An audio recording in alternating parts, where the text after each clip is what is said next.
Hi student, आशीर्वाद academy को स्वागत। आज आम डिस्कस करिया plus two second year psychology subject रो प्रथम अध्याय। जो मैंने आम चैनल को सब्सक्राइब करना हो यथाशीघ्र सब्सक्राइब करिवो, शेयर करिवो, लाइक करिवो। प्रत्येक दिन आम एमिति नुआ नुआ एमसीक्यू टॉप एमसीक्यू आसंता एग्जाम पाई प्रिपरेशन करूछु एवं ता सहित 1 mark 2 mark 3 mark even long question मध्ये आम डिस्कस करिवो। तेणु आम चैनल को सब्सक्राइब करिवो।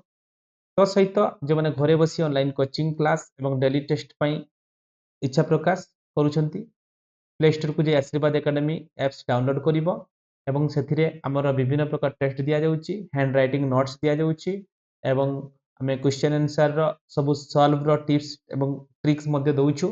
तेणु तो मैंने यथा शीघ्र एप्स को डाउनलोड करिवो एवं हमर जो रहउची क्लास ताको तुम देखि परिबो बा यूज करि परिबो। तो चलो आम स्टार्ट करिबा psychology plus two second year रो विकास। तो एठी प्रथम क्वेश्चन अछि विकास कहा द्वारा प्रभावित होइतै। विकास प्रथम ता पूर्व आम जानिबा विकास का कहे।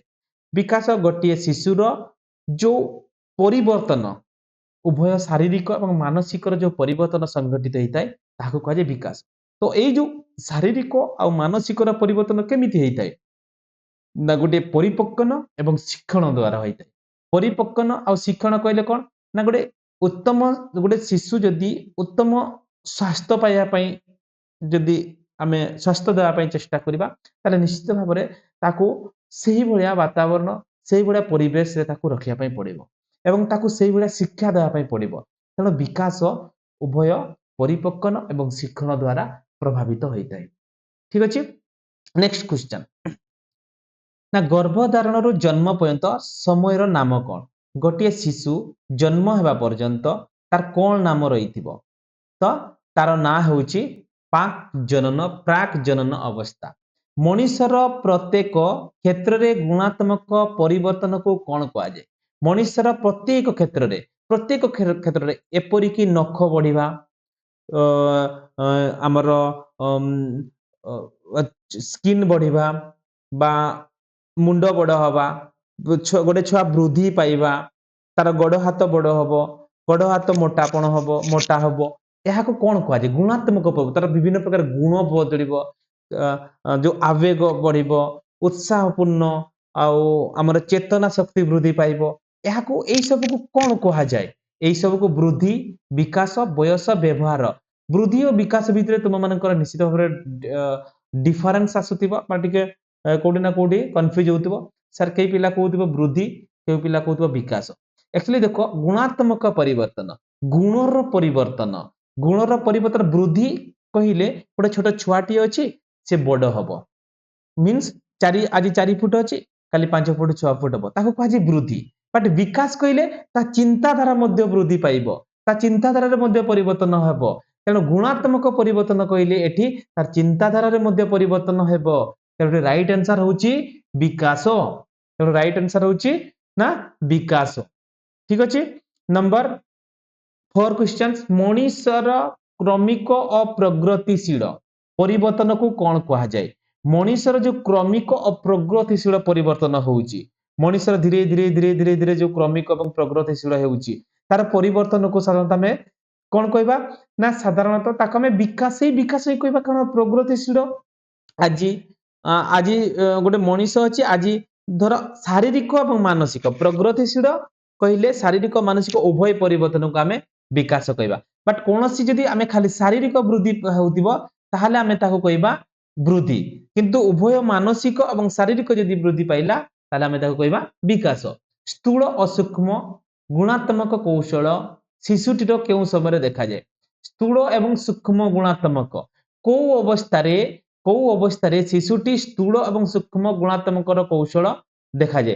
तो शैशव अवस्था पिलार विभिन्न प्रकार चिंताधारा आवेग उद्दीपना यही सब चेंजिंग होता है। तापरे निज प्रति ध्यान आकर्षित करिवार प्रवृत्ति को कौन कहा जाए? निज प्रति ध्यान माने निजे निजे सपोज गोटे पिला को 2 वर्ष 3 वर्ष पिला को रोड रे छाडी देबा से जानि परिबने जे को पटे मो रास्ता क्रॉस करिवि को पटे गाड़ी आसीबनी को पटे हमें रास्ता क्रॉस करबा बारा जदि गाड़ी आसीबो ताको रास्ता क्रॉस करले कोन हबो ए बुढा तार जो चेतना शक्ति न थाई निज प्रति जेते बेले ध्यान आकर्षित हो जाए जेते ए चेतना तार वृद्धि पाए ताहाकू कोन कहा जाए ना ताहाकू कहा जाए सॉरी ताहाकू हमें कोन कहबा ना निज प्रति ध्यान आकर्षित हाँ ए क्वेश्चन निज प्रति ध्यान आकर्षित करिवार प्रवृत्ति को आमे कोन कहबा ना निजर आत्मकेंद्रिकता कहा जाए आत्मकेंद्रिकता कहा जाए तापरे नेक्स्ट पिला माने देखो नवजात शिशु उद्दीपक प्रति देखा होतबा स्वचालित अनुक्रिया को कोन कहा जाए तो नवजात शिशुर जो उद्दीपक प्रति देखा होतबा स्वचालित अनुक्रिया को प्रतिवर्त कहा जाए एटा राइट आंसर होची प्रतिवर्त नेक्स्ट क्वेश्चन पिला माने देखो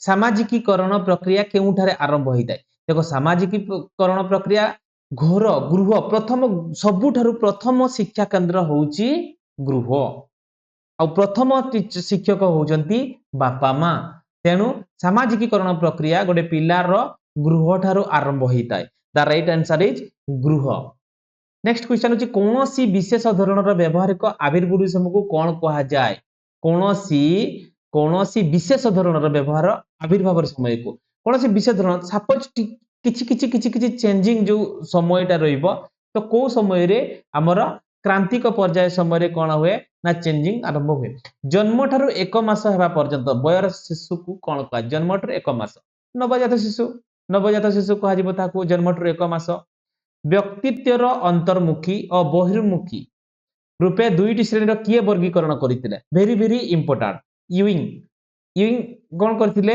ना व्यक्तित्वर अंतर्मुखी कोन रहितबो एवं बहिर्मुखी कोन गुण रहितबो दुईटी व्यक्तिर गुटे गुण रहितै गुटे अंतर्मुखी गुण आ गुटे बहिर्मुखी गुण तेनो अंतर्मुखी आ बहिर्मुखी गुण को हमर किए वर्गीकरण करथिले यूइंग कहा जाय पारे यूई कहा जाय पारे तापरे नेक्स्ट क्वेश्चन पिला माने देखो व्यक्तित्व आकलन निमंते काली छिटा परीक्षण किए विकसित करथिले वेरी वेरी इंपोर्टेंट रसर्क करथिले व्यक्ति निजर शारीरिक और मानसिक सामाजिक गुणावली संबंधी विकसित धारणा को कोन कहा जाय वेरी वेरी इंपोर्टेंट पिला माने जे व्यक्ति निजर शारीरिक मानसिक और सामाजिक गुण निजर सामाजिक वृद्धि पाए परिवर्तन हेबो बा विकसित हेबो मानसिक विकसित हेबो एवं कोन तार निजर गुणावली विकसित हेबो ताको स्वप्रत्यय कहइबा ताको कोन कहइबा पिला माने स्वप्रत्यय कहइबा तापरे नेक्स्ट क्वेश्चन हिपोक्रेटस केउ प्राचीन देशर भेषज विज्ञानी अटंती वेरी वेरी इंपोर्टेंट ग्रीस देशर हिपोक्रेटस ग्रीस देशर गोटे भेषज विज्ञानी अटंती आगु भी आम पढ़ी निजर सामर्थ्य वास्तव रूप देवार अभिलाष को कौन कह निजर सामर्थ्य रूप वास्तव रूप देवा जी पारिबा आमे ताको यदि वास्तव ताको आत्मसिद्धि कह जाए कौन कह जाए आत्मसिद्धि कह जाए अन्य मानक सहित समानता अन्य मानक सहित समानता और असमानता आधार रे निजर स्वतंत्रता को अनुभव करने को कौन कहा जाए ताले अन्य मानक सहित समान भाव बा असमानता स्वपरिचय कहा जाए स्वपरिचय वेरी वेरी इंपोर्टेंट परसना केउ भाषार एक शब्द अटे पिला माने नोट्स करिवो वेरी वेरी इंपोर्टेंट परसना होउची ग्रीक परसना केउ भाषार शब्द अटे ग्रीक भाषार एक शब्द अटे क्रेचम रो व्यक्तित्व को केते गोटी वर्ग रे विभक्त कराई छि वेरी वेरी इंपोर्टेंट क्रेचम रो व्यक्तित्व को डैश गोटी विभाग रे विभक्त कराई छि तीन गोटी विभाग रे विभक्त कराई छि नेक्स्ट क्वेश्चन निर्दिष्ट क्षेत्र रे निजर प्रतिभा बा सामर्थ्य केते यार धारण को कोन कहंती सदक्षता यार राइट आंसर छि सदक्षता विकास कहा द्वारा प्रभावित होइताय विकास तो हां ए पिला माने तो एति की थिला हमर साइकोलॉजी रो टॉप एमसीक्यू तेणु पिला माने एई सब एमसीक्यू उपरे आसंता एग्जाम पई प्रिपरेशन हबो तो सहित अन्य जो 1 मार्क 2 मार्क 3 मार्क मध्ये हमें देबो ठीक अछि थैंक यू।